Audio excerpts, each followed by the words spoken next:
someone with a stick for self-defense using your homemade self-defense walking stick. This is just a dowel rod I picked up from a local hardware store, 36 inches. This one happens to be 1.25 inches in diameter. You can see some of the links below, all the different options that you can get. Just get yourself some sandpaper and some oil that goes into wood, like wood furniture, and then you oil it up. That'll bring back the flexibility. That'll make this much stronger and heavier when you use it for self-defense. It'll last longer as a walking stick. Now you can train with this length of a dowel rod and then use a different walking stick. You might buy a nicer walking stick and use that for self-defense.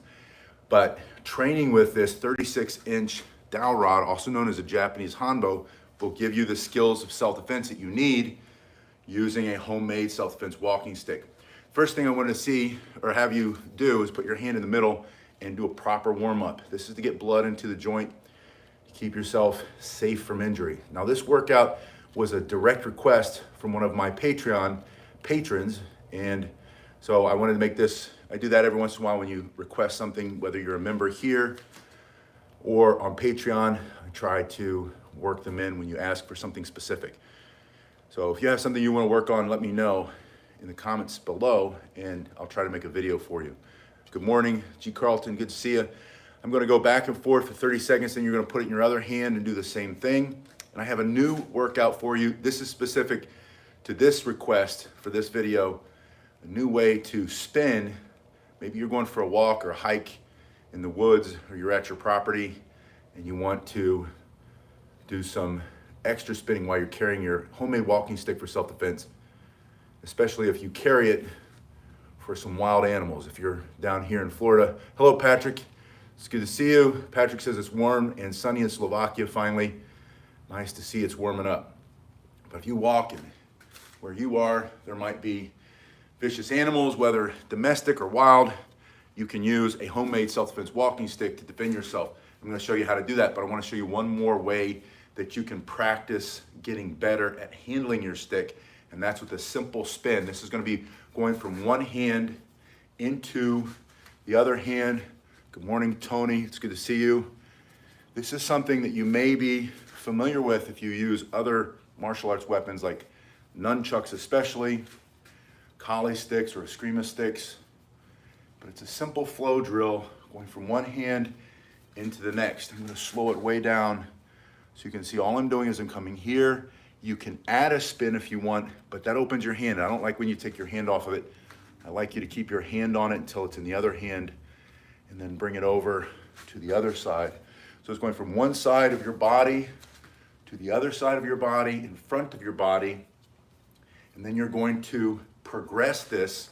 You're going to make it a little bit more useful for self-defense by bringing it over your back and then taking it in front of your body and under your arm. You can see it's just parallel or perpendicular to the ground as I bring it from one side to the next. So the next time you go out walking, if you're walking for self-defense, you can carry it like this, or you can be walking like this, or if you want, you can give your arms a good workout, get your heart rate up a little bit, practice your flow drill going from one side to the other as you're walking through the woods, or on your morning walk around the neighborhood, or down the street as you're going to work, and then bring it up and behind your back, just from side to side. Slow is smooth, smooth is fast. So go slowly at first, take your time. When your shoulders start to feel it here, go back down in front of your body. Once your shoulders release a little bit of that tension, bring it up and back. You're gonna feel yourself getting stronger, faster. This is gonna help with your timing and distance. This is good conditioning for your overall strength and health, but it's also specific to this self-defense tool. It's gonna make you better at hitting someone with a stick for self-defense using your homemade walking stick or your homemade self-defense walking stick. All right, so that's what I want you to add or incorporate into your training, your workouts. Now I want to show you how to use it for self-defense, how to employ it, get it into a defensive position very quickly. If you're walking and it's in your hand for balance, take some of the weight off of your hip or your knee, whatever you're carrying it for, or you just want to have a gray man option. Good morning, Gloria, it's good to see you. This is called a gray man, gray woman option because it blends in with your surroundings, especially if it's just a simple walking stick and not just a piece of wood. But like I said, train with the wood, you'll know what to do with a walking stick. From this position, there are two ways you get it into a self-defense position. The first way is going to be sliding your hand down the back. And you can see that from here, your hand simply slides down to here. Then your hands are up, you put it between you and the threat. We'll call this the threat. So I'm here, I'm walking, I just get it up very quickly. Slide my hand down the front, it's up, back up, you're too close. I can use this hand to press, use this elbow to strike. I can use this part to strike. I can put it in the back hand and strike here, sliding down, striking here, or over the top. You can pull it into your chest and blast them for self-defense, pushing straight through the middle of his body for self-defense, and you start it here.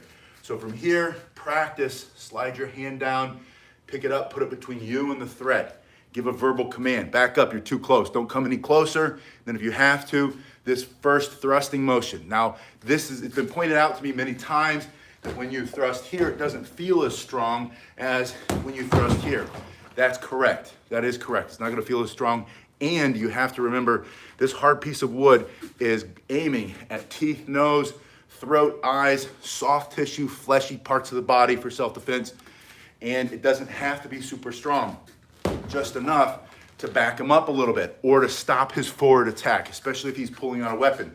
So you're gonna put this here. That gives you enough time to get the other hand onto it so that you can do that strike, and this strike, and this strike, and this strike, or down here, or lift it up and bring it through, bring it down to the other side, use two hands like a push-up position, pushing this way.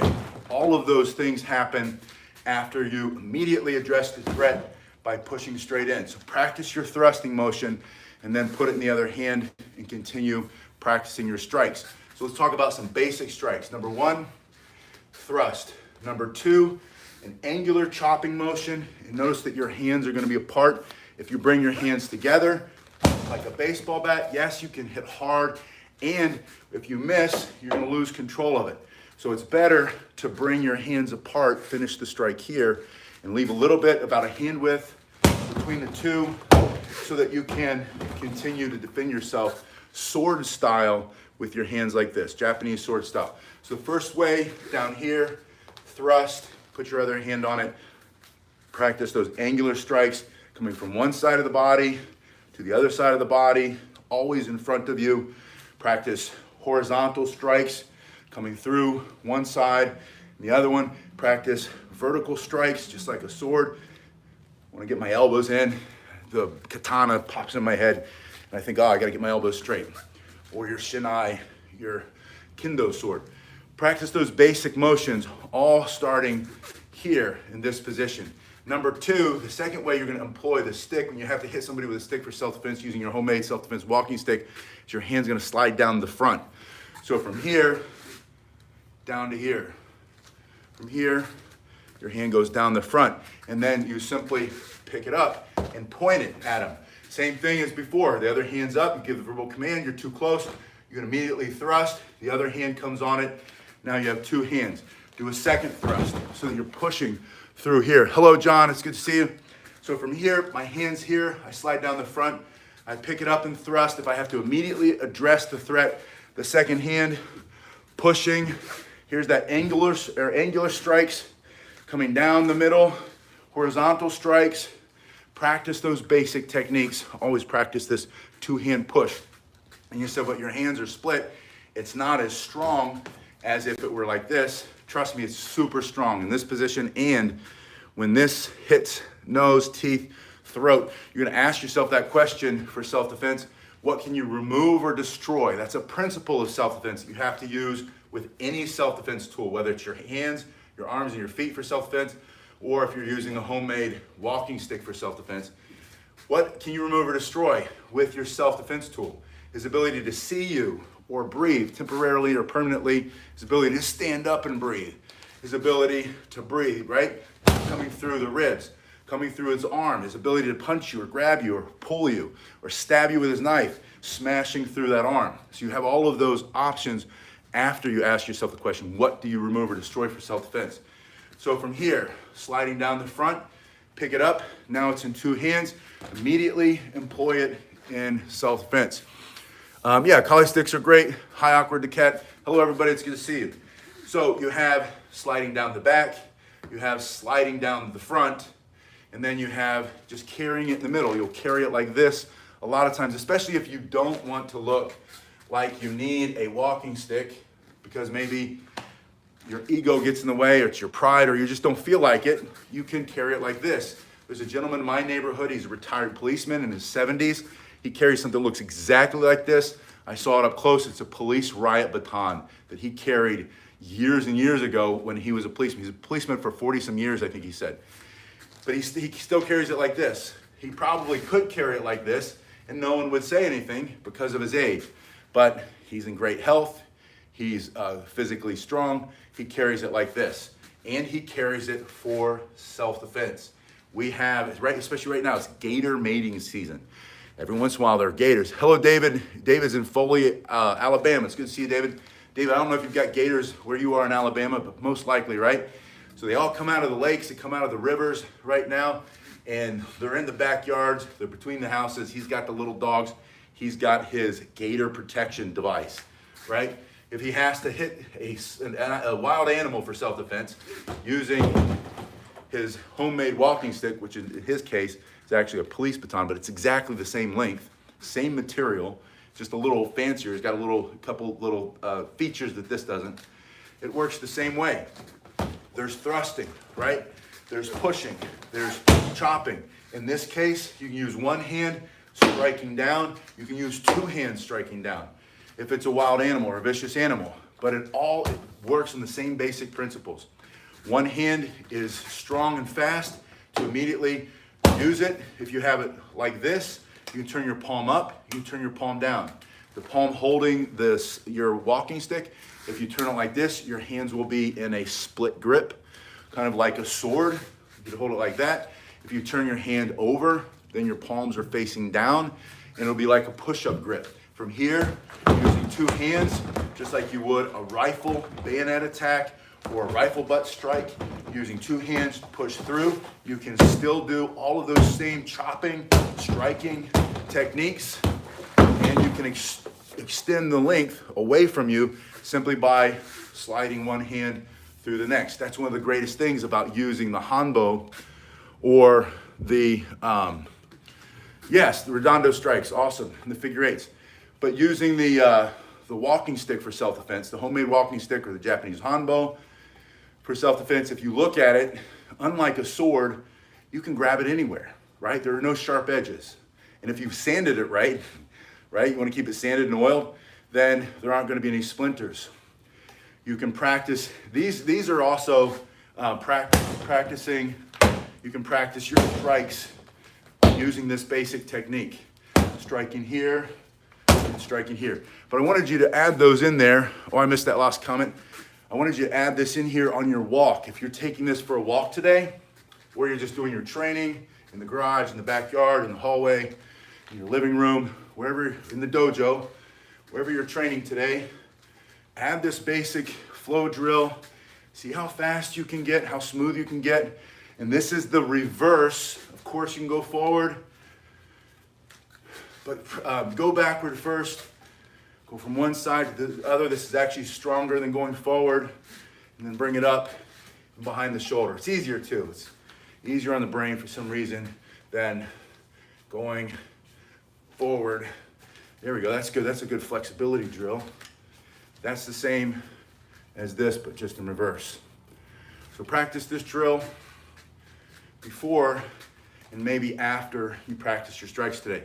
Let's review one more time. From here, down the back, thrust, getting the other hand, two hand, strike from the shoulders, thrust from here, down over the top, strike from one side to the next, change your levels, go down, maybe go for the legs for self-defense, or if it's that wild animal, vicious animal. Maybe it's I saw 3 stories of pit bull maulings this weekend. Maybe it's that vicious animal, which is bred to be vicious. And even though I know a lot of people disagree and say, you know, it's the owner, it's how they're treated, which it may be, I don't know. But the fact is, I keep reading a lot of stories about them. Oh, good. So Tomas asks, if the bad guy, threat, thug, punk, criminal has a knife, should you try to disarm the knife? Never. Never go for the knife.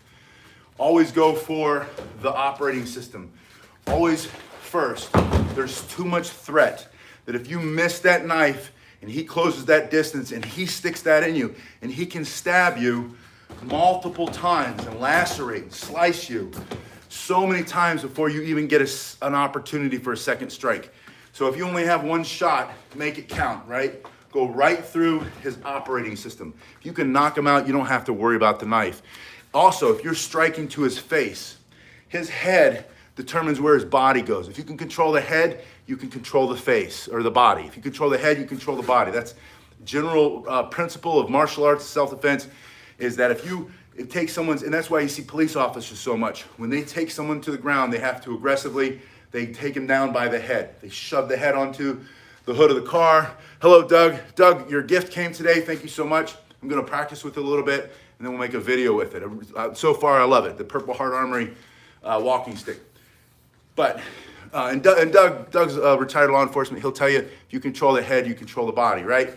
So if someone's got a knife, they pull that knife on you, and you try to strike the knife, and you miss, and he stabs that in you over and over, you don't get a second shot. So instead, with that knife, always keep the stick, which is going to be longer than that knife by a lot. You have reach advantage, keep that between you and him, and then thrust, right? Going in through the center line of his body, and don't even aim for the face yet. Aim for the throat, aim for the solar plexus, aim for the groin, aim for the chin, the teeth, the nose, anywhere in the center of his body. And namaste, Sandud, good to see you. Yeah, just like a horse, Doug says. If I strike his head with big force, is 100% chance he gets knocked out? No, it's not. It's not 100% chance. But again, if you can go for the face, go for the throat. Hello, Sensei Emmett. With your first strike, Sensei Emmett, what we're saying is the guy's got a knife, right? Do you go for the knife and try to knock it out of his hand, or smash it out of his hand, or parry or block, or you go right through his face? And I'm saying go through the face. If you can stop his forward advance, even if it doesn't knock him out with the first strike, you thrust, and that stops him from, he can't come in if his head doesn't come in. Bring it in here, and then bring it to your shoulder, and strike multiple times, right? And thrust a few more times, and try to clear him out, clear that distance. Bearded gentleman, hello, it's good to see you. So the answer is, if he has a knife, no, don't try to disarm him, go for the face. And this is a constant comment that I see on this channel, which is, and disclaimer, let me give a disclaimer, legal disclaimer. Don't hit anybody with your weapon for self-defense out of anger or frustration because you're a bad guy. Only defend yourself and defend your life if you have to. So this is for self-defense only. And I'm not a lawyer, and I'm not giving any legal advice, and I'm not trying to help you interpret any laws. What I'm saying is, if the knife's coming at you, and in that moment, stick it in through the face. Try to, as Sensei Emmett says, a car can't drive without an engine, right? So yes, don't take out the car's tires. Doug will tell you too, you can't, police officers, people will say, well, why didn't they just shoot out their tires? It doesn't work like that. You can't shoot out the tires. Why don't they just shoot the engine? It doesn't work like that. Do you know where the police officer tries to stop the car that's getting ready to run over a bunch of innocent people? The driver. And where on the driver, right? Usually it's center line double tap. So center line going straight through. Try to stay light on your feet, try to hit his hands. If it's your life or his life, if this is life and death, again, legal disclaimer, I'm not giving you any legal advice. I don't have any for you. I don't know the laws. I don't know the laws where you are. All I know is for self-defense, if it's a knife, he's coming at you, or multiple attackers, or skateboard, or he's got a big chunk of concrete. His intention is not to just intimidate. His intention is to kill you, to hurt you, to take something from you. Use your stick for self-defense and go for the center of his body. That's the first rule. Second rule, if you can go for the face, what can you remove or destroy? His brain, his ability to be awake and to use that weapon against you. If you can, take that out first with multiple attacks. And it's not one and done. It's some vicious, ferocious, over and over strikes. Maybe blasting with 2 hands.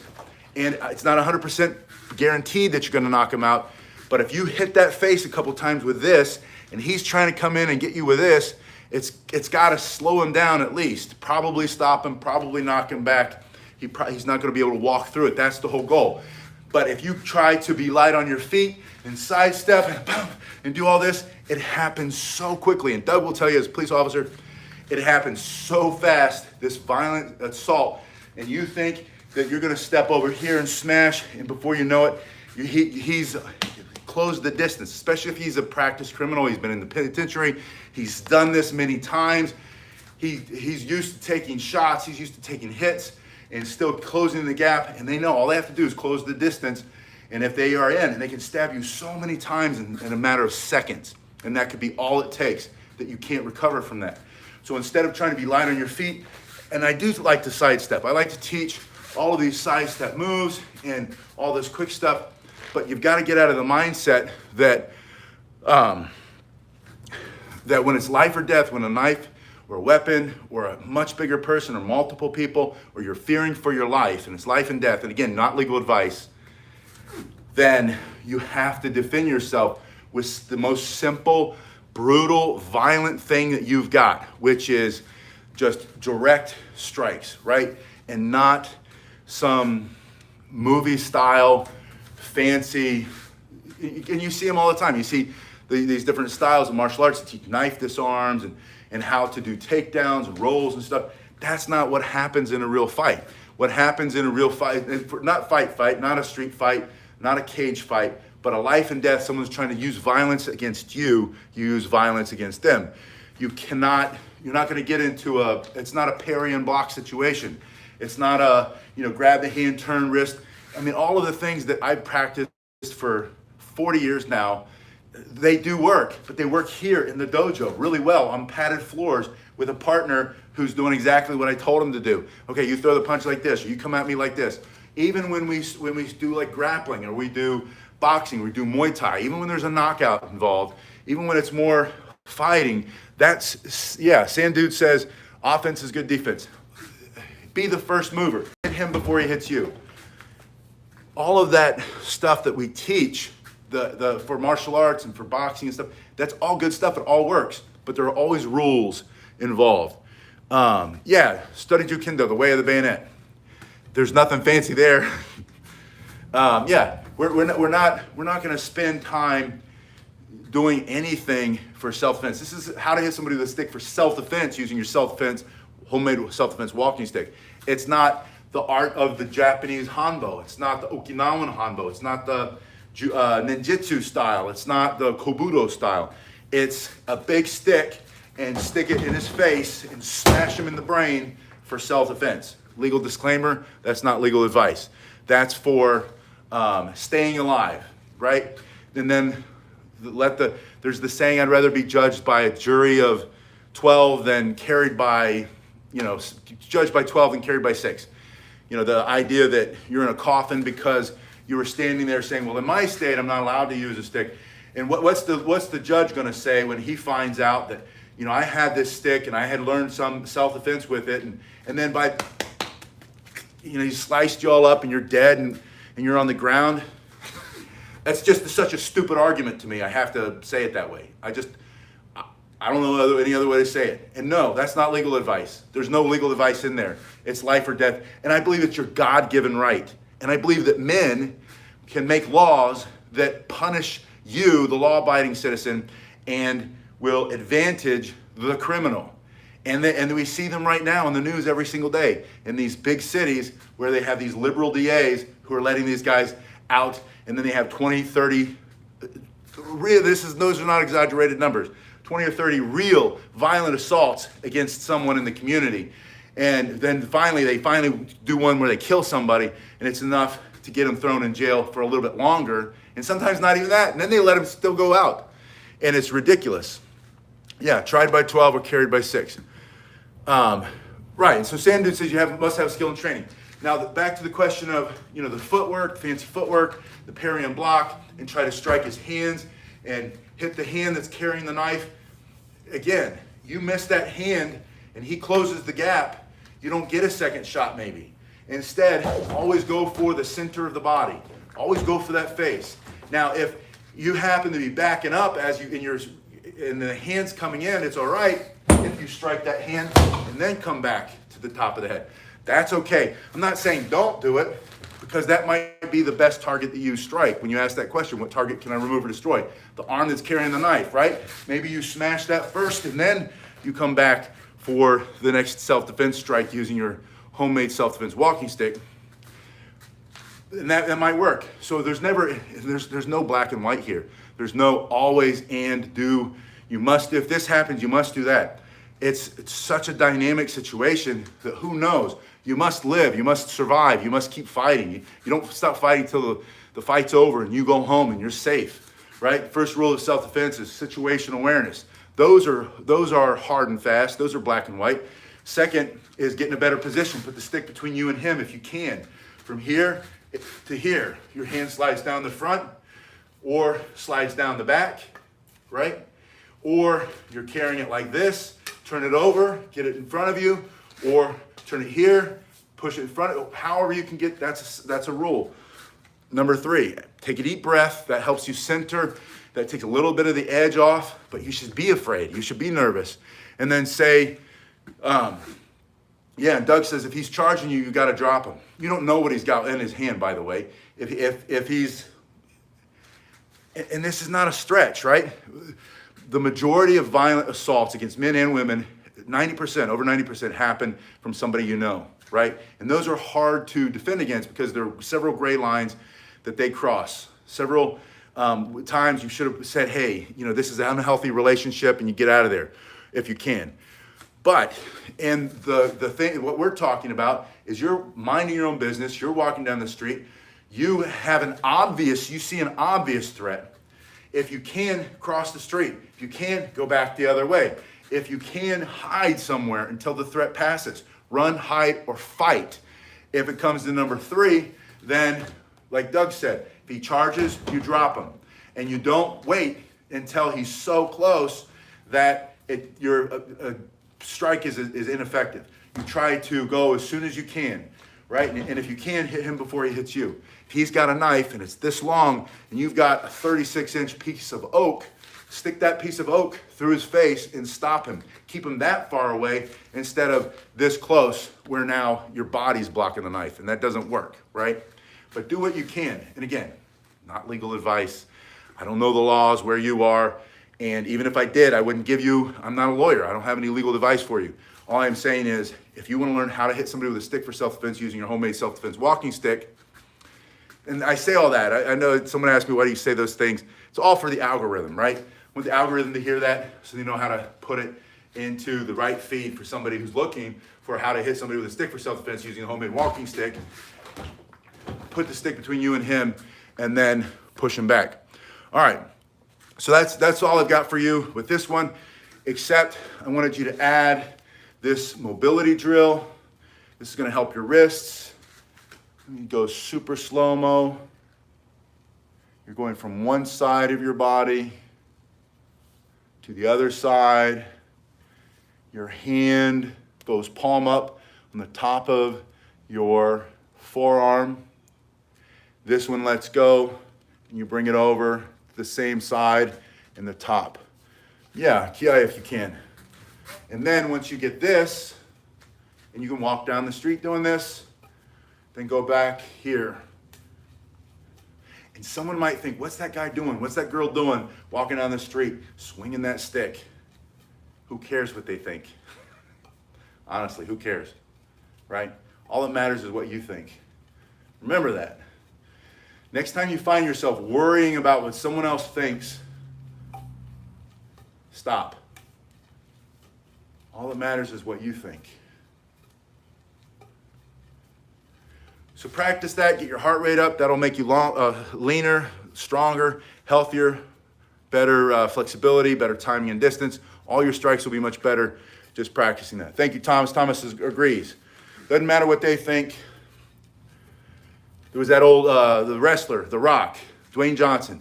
He used to have a thing when he was wrestling. He would ask somebody, well, what do you think? And before they answered, he'd yell, it doesn't matter what you think.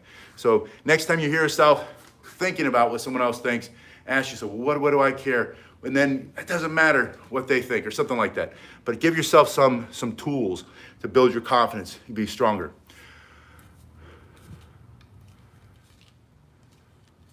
Yeah, it is stronger. The comment was when you do the redondo of the strikes without changing hands, it is stronger for sure, absolutely. Do everything. That's my advice. All right, you guys have been awesome, and I'll see you in a little bit.